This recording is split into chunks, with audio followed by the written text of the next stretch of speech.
ATM counter കൊള്ളയടിച്ച കേസിലെ പ്രതികളെ തൃശൂരിലെത്തിച്ചു. വൈദ്യപരിശോധനയ്ക്ക് ശേഷം CJM കോടതിയിൽ ഹാജരാക്കിയ പ്രതികളെ 5 ദിവസത്തേക്ക് തൃശൂർ ഈസ്റ്റ് പോലീസിന്റെ കസ്റ്റഡിയിൽ വിട്ടു. 5 പ്രതികളുമായി പോലീസ് നാളെ തെളിവെടുപ്പ് നടത്തും.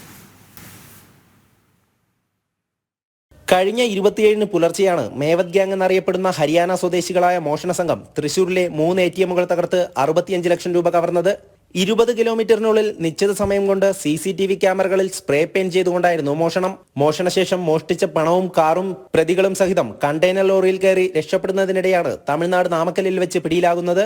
7 പേരടങ്ങിയ മോഷണ സംഘത്തിൽ ഒരാൾ തമിഴ്നാട് പോലീസിന്റെ വെടിയേറ്റ് മരിക്കുകയും മറ്റൊരു പ്രതിക്ക് കാലിൽ വെടിയേറ്റ് തമിഴ്നാട്ടിൽ ചികിത്സയിലുമാണ്. ബാക്കിയുള്ള 5 പ്രതികളെയാണ് തൃശൂരിലെത്തിച്ചത്. പ്രതികൾ 4 ATMകൾ ലക്ഷ്യമിട്ടതായും ആൾപെരുമാറ്റമുണ്ടായിരുന്നതിനാൽ ഒരു ATMലെ കവർച്ചാ ശ്രമം ഉപേക്ഷിച്ചതായും പോലീസ് അറിയിച്ചു.